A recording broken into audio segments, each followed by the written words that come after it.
The kind of change you'll find with Fusion Academy. With one-to-one classes designed around her learning differences, you'll see how changing schools can change everything.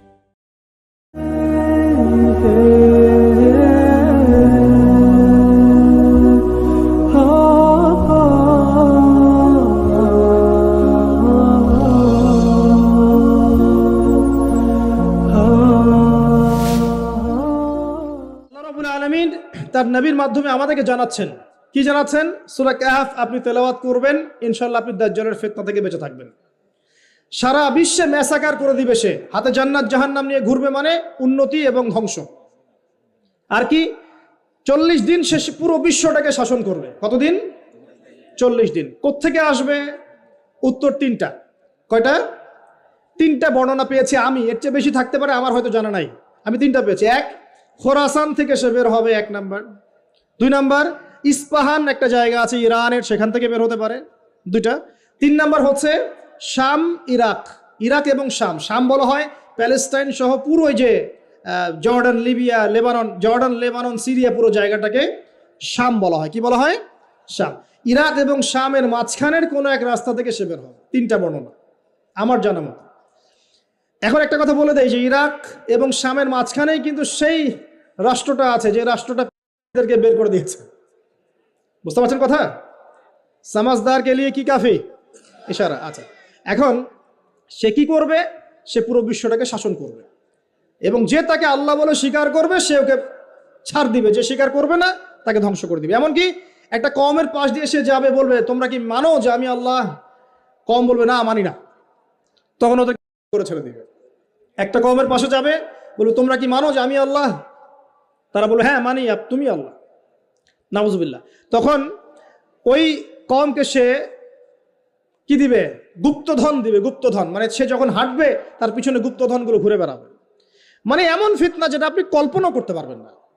মানে মুমিন ব্যক্তিও যদি তার সাক্ষাৎ পায়, সেও বিভ্রান্ত হয়ে যেতে পারে। তবে এমনও মুমিন থাকবে যে বিভ্রান্ত হবে না। যেমন এক যুবকের কথা এসেছে, এই যুবকটা তোমরা ভালো করে শোনো। এক যুবকের কথা এসেছে, যে যুবক দাজ্জালের সাক্ষাৎ পাবে, দাজ্জাল তাকে হত্যা করবে দ্বিখণ্ডে, একদম 2 কোপ। বলবে যে তুমি কি বিশ্বাস করো আমি আল্লাহ? সে বলবে না, বিশ্বাস করি না। 1-2 কোপ, দ্বিখণ্ডিত। এক দেহের একটা অংশ একদিকে আর একটা অংশ আরেকদিকে। তারপরে দেহের এই 2 অংশকে সে আবার জিন্দা করবে, জীবিত করবে, করে আবার তাকে বলবে এবার কি বিশ্বাস হলো যে আমি আল্লাহ? তোমাকে মৃত্যুর পর আবার জীবন দিলাম, তোমার কি বিশ্বাস হলো যে আমি আল্লাহ? এই যুবক তখন বলবে এবার আমার পূর্ণ বিশ্বাস হয়েছে তুই দাজ্জাল। আল্লাহু আকবার। কারণ আমি রাসূলের হাদিস জানতাম যে দাজ্জাল এক যুবককে হত্যা করে দ্বিখণ্ডিত করে আবার জীবিত করে বলবে বিশ্বাস করবি কিনা আমি আল্লাহ। কিন্তু আমি জানতাম না যে আমি সেই যুবক।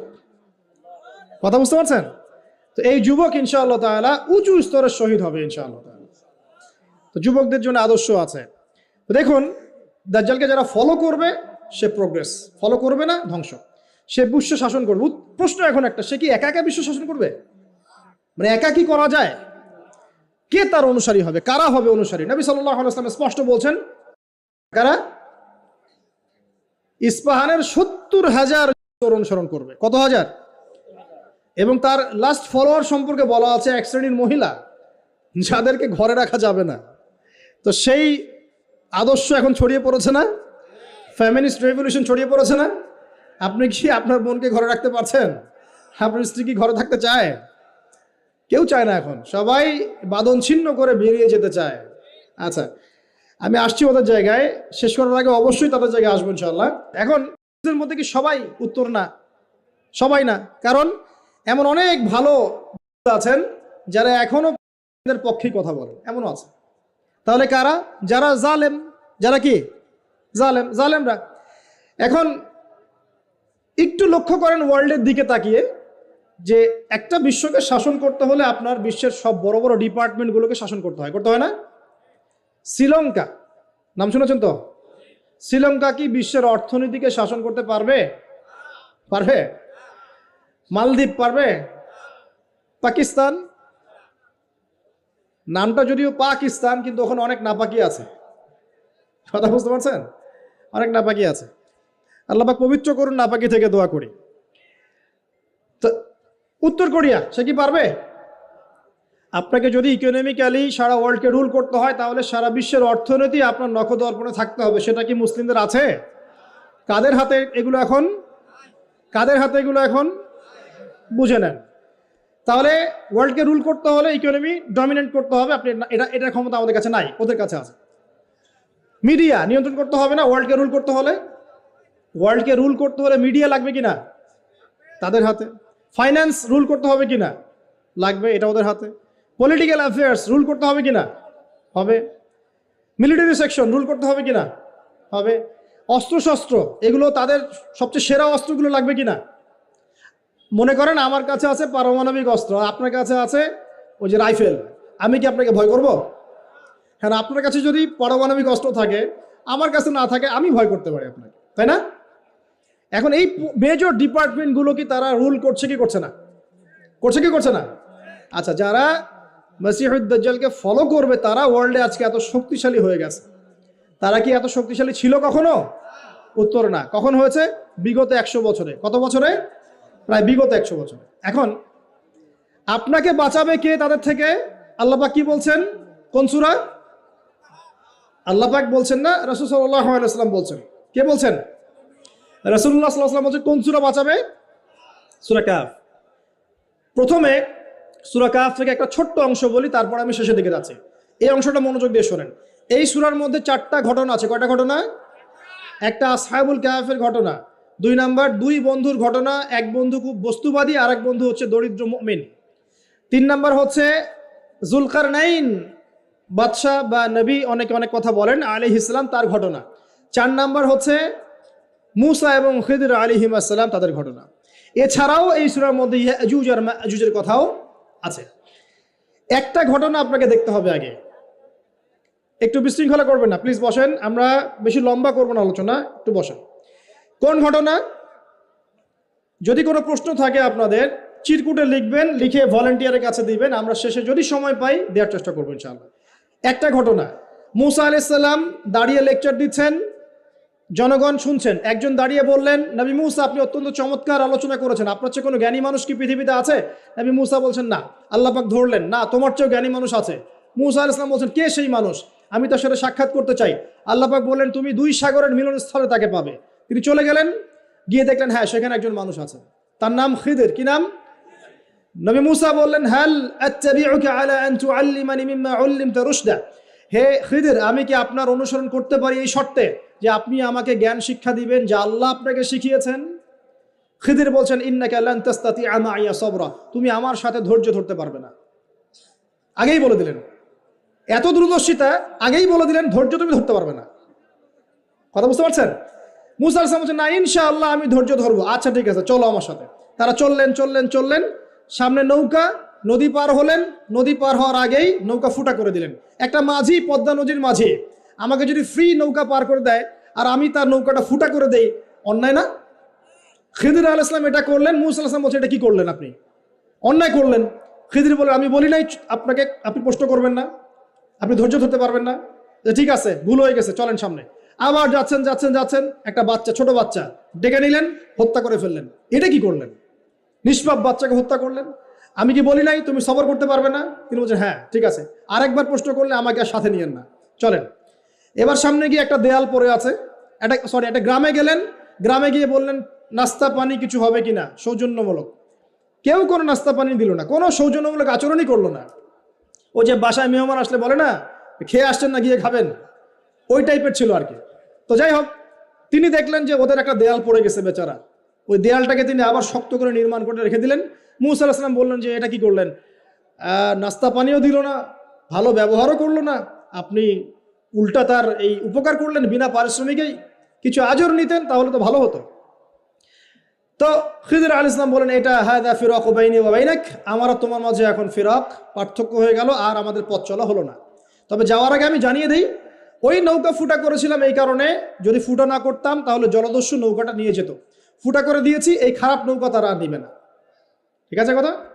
2 নাম্বার, বাচ্চাকে যদি হত্যা না করতাম এই বাচ্চা বড় হয়ে বড় কাফের হতো এবং পিতা মাতাকেও কুফরিতে নিয়ে আসতো। এটা আমি আল্লাহর হুকুমে করেছি, একা করি নাই। 3 নাম্বার, এই দেয়াল নির্মাণ করেছে এই কারণে, এই দেয়ালের নিচে 2 জন এতিম বাচ্চার রেখে যাওয়া পৈতৃক সম্পত্তি আছে, এটা নির্মাণ করে দিয়েছি, মানুষ এটা সিজ করতে পারবে না, তারা যখন বড় হবে তখন নেবে ইনশাআল্লাহ। তো এই তিনটা ঘটনাতে একটু ফোকাস করেন। কোন সূরা আছে এটা? সূরা কাহফ। এই তিনটা ঘটনাতেই বাহ্যিক চোখে যা দেখা যাচ্ছে সেটা সত্য নয়, ভিতর থেকে যা দেখছেন সেটা সত্য। কথা বুঝতে পারছেন? তো সূরা কাহফ আপনাকে দাজ্জাল থেকে বাঁচাবে মানে কি? দাজ্জালীয় ফিতনার যুগে বাইরের চোখে আপনি যা দেখবেন সেগুলো সবসময় সত্য হবে না। রিয়েলিটি আর ভিজুয়াল ওয়ার্ল্ডের মধ্যে আকাশ পাতাল পার্থক্য থাকবে। এটা হচ্ছে দাজ্জালের যুগ। আমি বুঝাতে পারছি না। রিয়েলিটি আপনি দেখছেন বিশ্ব এগিয়ে যাচ্ছে, খুব সুন্দর। বাস্তবতা হচ্ছে যে বিশ্ব এগিয়ে যাচ্ছে আস্তে আস্তে কিয়ামতের দিকে। রিয়েলিটি দেখবেন যে ইকোনমি খুব প্রোগ্রেস হচ্ছে, হ্যাঁ, মানে মানুষের জীবনযাত্রার মান একদম উন্নতির দিকে। বাস্তবতা হচ্ছে পুরো ওয়ার্ল্ডের ইকোনমিক সিস্টেমটা ধ্বংসের মুখে আছে। রিয়েলিটি হচ্ছে বাহ্যিক চোখে আপনি দেখছেন মেয়েরা এগিয়ে যাচ্ছে, ফ্যামিনিস্ট রেভলিউশন, মাথা খারাপ অবস্থা, ঠিক আছে, কিন্তু বাস্তবতা হচ্ছে মেয়েরা জাহান্নামের দিকে এগিয়ে যাচ্ছে। রিয়েলিটি আপনি দেখছেন চোখ দিয়ে যুবকরা খুব এগিয়ে যাচ্ছে, হ্যাঁ, সবাই উচ্চশিক্ষিত হচ্ছে মাশাআল্লাহ। বাস্তবতা কি জানেন? তাদের আত্মাগুলো দিন দিন মরে যাচ্ছে। রিয়েলিটি দেখছেন যে হ্যাঁ, পরিবারগুলো খুব সুখী, আমরা একদম বিল্ডিং তুলতেছি মাশাআল্লাহ, জমি জমা কিনতেছি। বাস্তবতা কি জানেন? পরিবারগুলোতে শান্তি নাই এখন। আমি বোঝাতে চাচ্ছি দাজ্জালীয় ফিতনার যুগে ভিজুয়াল ওয়ার্ল্ড মানে যা আপনি বাহ্যিক চোখে দেখছেন আর রিয়েলিটির মধ্যে আকাশ পাতাল পার্থক্য থাকবে, ঠিক খিদির এবং মূসা আলাইহিস সালামের ঘটনার মতো। বুঝতে পারলাম? অতএব আপনাকে দাজ্জাল, তার সভ্যতা, তার ফিতনা, তা থেকে বেঁচে থাকার পথ বুঝতে হলে আগে দৃষ্টিভঙ্গি চেঞ্জ করতে হবে। কি করতে হবে? দৃষ্টিভঙ্গি চেঞ্জ করতে হবে। খিদিরের দৃষ্টিভঙ্গি লাগবে। কার দৃষ্টিভঙ্গি? খিদির আলাইহিস সালামের। শুধু বাহ্যিক চোখ দিয়ে দেখলে হবে না, এক্সটার্নাল ভিশন দিয়ে দেখলে হবে না, ইন্টারনাল অবজারভেশনের দরজাটা খুলতে হবে। এখন এটা খুলে আপনি বিশ্বকে দেখেন, পরিবারকে দেখেন, সমাজকে দেখেন, রাষ্ট্রগুলোকে দেখেন, আপনি বুঝতে পারবেন যে ফিতনা কি পরিমাণে ধেয়ে এসেছে। এটাই নবী সাল্লাল্লাহু আলাইহি ওয়াসাল্লাম বলছিলেন, তোমাদের পরে এমন একটা যুগ আসছে, জামানা সবরিন, এমন জামানা, কঠিন সবরের জামানা, লিল মুতামাসসিকি ফি, সেখানে যদি এই নবী সাল্লাল্লাহু আলাইহি ওয়াসাল্লামের সুন্নত কেউ ধরে রাখতে পারে, আজরুনা 50 শাহীদা মিনকুম, তোমাদের মধ্যে 50 জন শহীদ সাহাবীর নেকি পাবে ইনশাআল্লাহ। এটা সেই জামানা নয়। ভালো করে খিদিরের চোখ দিয়ে দেখেন, খিদির আলাইহিস সালাম কি শুধু বাইরের চোখ দিয়ে দেখেছিলেন, না আল্লাহ পাকের মারিফত দিয়ে দেখেছেন? আল্লাহ পাকের নূর দিয়ে দেখেন নাই? মূসা আলাইহিস সালাম নবী হয়েও বুঝতে পারছেন না কেন এটা করেছেন, কেন বাচ্চা হত্যা করছেন, কেন নৌকা ফুটা করলেন, কেন আপনি দেয়াল নির্মাণ করছেন, কিন্তু খিদির আলাইহিস সালাম আল্লাহ পাকের নূর দিয়ে দেখছেন, তিনি বুঝতে পারছেন দূরে কি হতে যাচ্ছে। তো সবাইকে খিদির হতে পারবে? খিদির হতে না পারলে কি আপনি ঘ্রাণ পাবেন? আপনি সেটা দেখতে পারবেন না যা খিদির দেখছেন, আপনি সেটা শুনতে পারবেন না যা খিদির শুনেছেন। আপনি যদি খিদির আলাইহিস সালামের মতো হতে পারেন, আপনি এমন কিছু উপলব্ধি করবেন। আমার বেশি বেশি কোরআন তেলাওয়াত লাগবে। কি লাগবে? হালাল রিজিক। কোন রিজিক? সুদ ঘুষ দুর্নীতির কাছে যাওয়া যাবে না। 6 নম্বর লাগবে আমাদের আত্মশুদ্ধি। আত্মশুদ্ধি মানে কলব পরিষ্কার করতে হবে। একা একা নূর অর্জন করা যাবে না। আল্লাহওয়ালা মানুষের সোহবতে পড়ে থেকে জ্ঞান চর্চার মধ্য দিয়ে, আল্লাহর জিকির, কোরআন তেলাওয়াত, আত্মশুদ্ধির মধ্য দিয়ে আপনি ইনশাআল্লাহ নূর পাবেন ইনশাআল্লাহ। আর কি কি করা যাবে না, অল্প বলছি, বেশি বলবো না। কি কি করা যাবে না? 1 নম্বর, সবচেয়ে বড় কথা, মনের মধ্যে কোনো রকম হিংসা রাখা যাবে না। কারো প্রতি হিংসা করবেন, নূরের সাথে আপনার কোনো সম্পর্ক নাই। 2 নম্বর, অহংকার মন থেকে বের করতে হবে। কি বের করতে হবে? অহংকার কি জিনিস? আপনার কাপড়টা সুন্দর হোক, এটা অহংকার নয়। জুতা সুন্দর, ভালো পারফিউম ইউজ করেন, আপনার বাড়িটা সুন্দর, এগুলো অহংকারের নিদর্শন নয়। অহংকারের নিদর্শন হচ্ছে 2টা। একটা হচ্ছে মাতারুল হাক্কি ওয়া গামতুন নাস, সত্যকে প্রত্যাখ্যান করা, অন্য মানুষকে তুচ্ছ তাচ্ছিল্য করা। এই 2টা হচ্ছে অহংকারের নিদর্শন। মনে কোনো প্রকার অহংকার রাখলে আল্লাহর নূর পাওয়া যাবে না। অনেক বড় বড় ডিগ্রি সার্টিফিকেট অর্জন করেও যদি মনের মধ্যে কিবার বা অহংকার থাকে, কোশ্চিন কালেও আপনি খিদির হতে পারবেন না। আমি কথা বোঝাতে পারছি? ইবলিসের অনেক বড় মাকাম ছিল। কিরকম? তাকে আল্লাহ পাক একদম ফেরেশতাদের সর্দার বানিয়ে দিয়েছে। তার প্রচুর জ্ঞান ছিল, প্রচুর আবেদ ছিল, প্রচুর ইবাদত করত। শুধুমাত্র কিবার, অহংকারের কারণে সে আজকে জাহান্নামী। আবা ওয়াস্তাকবার, সে উদ্ধত হয়েছিল, অহংকার প্রদর্শন করেছিল, তাই নয় কি? কেন আমি আদমকে সেজদা করব? খলাকতানি মিন নার, আমাকে সৃষ্টি করেছেন আগুন দিয়ে। ওয়া খালাকতাহু মিন তিন, তাকে সৃষ্টি করেছেন মাটি দিয়ে। কেন আমি আদমকে সেজদা করব? এখন এই অহংকার চারপাশে দেখা যায় না? ওরা কি বোঝে দিনের, আমরাই তো সব বুঝি। ওরা আর কি পড়াশোনা করছে, আমি তো সব পড়াশোনা করছি। ওর কি আর বড় বড় ডিগ্রি সার্টিফিকেট আছে নাকি? আমার আছে। তারপরে আমাদের দলই চূড়ান্ত সফল, বাকি দল সব জাহান্নামী। এরকম অ্যাটিটিউড আছে না? তুমি আমার দলের ফর্ম পূরণ করো নাই, তোমার জান্নাত কে নিয়ে যাবে? ফর্ম পূরণ করলে তুমি জান্নাতে যাওয়ার লিস্ট পাবো আমার কাছ থেকে। ভাবখানা এমন, মুখে না বললে। তা আমাদের মধ্যে কিবর নাই, আমরাই চূড়ান্ত, বাকিরা সব বিভ্রান্ত। বিভিন্ন অনেক বড় বড় সভ্যতা বলছে আমরাই একদম মানবতার স্বর্ণ শিখরে, বাকি সব ককরোচ। এই কিবর যার মধ্যে আছে সে কোশ্চিনকালে নূর পাবে না। আর কি করা যাবে না? 1 নম্বর হিংসা, 2 নম্বর কিবর, 3 নম্বর অপবাদ। কারো উপর মিথ্যা অপবাদ দেওয়া যাবে না। কারো প্রতি মিথ্যা অপবাদ দিলে আপনি আল্লাহর নূর পাবেন না। 4 নম্বর হচ্ছে পরশ্রী কাতরতা। কারো উন্নতি দেখছেন খুব জ্বলে, উন্নতি অগ্রগতি প্রগতি দেখছেন খুব জ্বলছে, এই পরশ্রী কাতরতা থাকলে কোশ্চিনকালেও আল্লাহর নূর পাবেন না। আমার কেন হয় না, তার কেন হচ্ছে, হ্যাঁ আমি কেন পারছি না, সে কেন পারছে, আমার কেন মূল্য নাই, তাকে কেন মূল্য দিচ্ছে, এই যে পরশ্রী কাতরতা, এগুলো থাকলে কোশ্চিনকালেও আল্লাহর নূর পাওয়া যাবে না। আরেকটা বিষয় বলবো যে গীবত তোহমত, একটা কথা, গীবত তোহমত এবং গীবত তোহমত বেশি করে বললাম, আর বাকি যত কবিরা গুনাহ আছে, এই যে সুদ বলেন, জেনা বলেন, দুর্নীতি বলেন, অন্যের সম্পদ আত্মসাৎ বলেন, বড় বড় কবিরা গুনাহ যেগুলো আছে, এগুলোর সাথে স্পেশালি গীবত তোহমত যদি থাকে আল্লাহর নূর পাওয়া যাবে না। ব্যাস, এখন নূর অর্জন করে কিভাবে পথ চলবো খুব শর্ট করে বলে দিই। 1 নাম্বার, প্রিয় ভাইরা সবাই মনোযোগ দিয়ে শুনুন, সবাইকে, আমাদের সবাইকে, যদি আমরা কি ইসলামের বিজয় চাই? আমরা কি সবাই জান্নাতে যেতে চাই? আমরা কি চাই যে আমরা পুরো বিশ্বের বুকে আবার মাথা তুলে দাঁড়াই? হ্যাঁ ভাই, চাই না? আচ্ছা, আমরা কি চাই না আমাদের পরিবারগুলো সুন্দর হোক, সবাই হালাল রিজিক খাই, আমরা আমাদের সন্তানদেরকে ভালো একটা বিশ্ব দিয়ে যাই? আমরা চাই না? আচ্ছা, যদি চাই কিছু করণীয় আছে। কি আছে ভাই? কিছু করণীয় আছে। করণীয় এমনি এমনি কি অ্যাচিভ করতে পারবো নাকি? বিরিয়ানি বাসায় বসে বসে বিরিয়ানি খেলে হবে? জিলাপি খোরমা লাড্ডু খেলে হবে নাকি? কিছু কাজ তো আছে নাকি? কাজ করবেন তো ইনশাআল্লাহ। 1 নাম্বার হচ্ছে জ্ঞান অর্জন, জ্ঞান অর্জন এবং জ্ঞান অর্জন। জ্ঞান অর্জনের কোনো বিকল্প নাই। বারবার বলছি, একা একা পড়েও কিন্তু জ্ঞান অর্জন হবে না, আপনাকে আল্লাহওয়ালা মানুষের কাছে আসতে হবে, মনে রাখবেন। ঠিক আছে? একা একা মেহনত করবেন, দোয়া করবেন, চেষ্টা করবেন, কিন্তু ওস্তাদ লাগবে না? ওস্তাদ লাগবে। জেনারেল ভাইরা যারা আছেন, যে যেখানেই পড়ছেন পড়েন, কিন্তু ইসলামিক বেসিক পড়াশোনাগুলো করেন। আকিদা পড়েন, কোরআন পড়েন, হাদিস পড়েন, ইসলামের ইতিহাস পড়েন, সিরাত পড়েন, এবং আলেমদের সাথে সম্পর্কিত রাখেন, একা একা বিচ্ছিন্ন হয়ে যায় না। ঠিক আছে? যে মাযহাব আপনার ভালো লাগে আপনি ফলো করেন। আমি আপনাকে এগুলো নিয়ে কথা বলতে আসিনি, আমি জাস্ট বলতে আসছি যে আপনি যেখানেই থাকেন দ্বীনের জ্ঞানের চর্চা করেন। আপনার দৃষ্টিভঙ্গি আল্লাহ পাক উদার করে দেবেন ইনশাআল্লাহ। ঠিক আছে? যে সালাফি হন, আহলে হাদিস হন, মাযহাব ফলো করেন, যাই হন আপনি, যেটাই হন, হকপন্থী হন, আপনি সত্যের পথে থাকেন এবং ওলামায়ে কেরামের সাথে সোহবতে থাকেন। আর নিজেকে চূড়ান্ত একদম জান্নাতি মনে করবেন না। এমন হতেই পারে যে আপনার মধ্যে যে যতটুকু জ্ঞান আছে এর চেয়েও বেশি জ্ঞান অন্য কারো কাছে থাকতে পারে।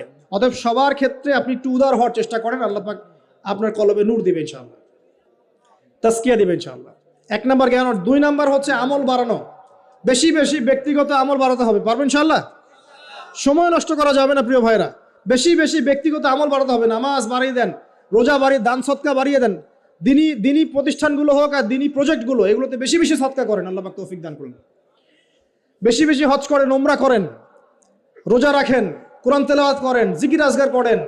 ঠিক আছে? তাহাজ্জুদ পড়েন, বেশি বেশি নেক আমল বাড়িয়ে দেন ইনশাআল্লাহ। 3 নাম্বার, পরিবারের আদর্শ ঠিক করেন। পরিবারের আদর্শ ঠিক না করে যদি বড় বড় কথা বলি কোনো লাভ নাই। আমার পরিবারটা ঠিক করতে হবে, আল্লাহ পাক এর জন্য আমাকে জবাবদিহি করাবেন। হ্যাঁ, অনেক চেষ্টা করার পরেও যদি ঠিক না হয় সেটার বিচার আলাদা।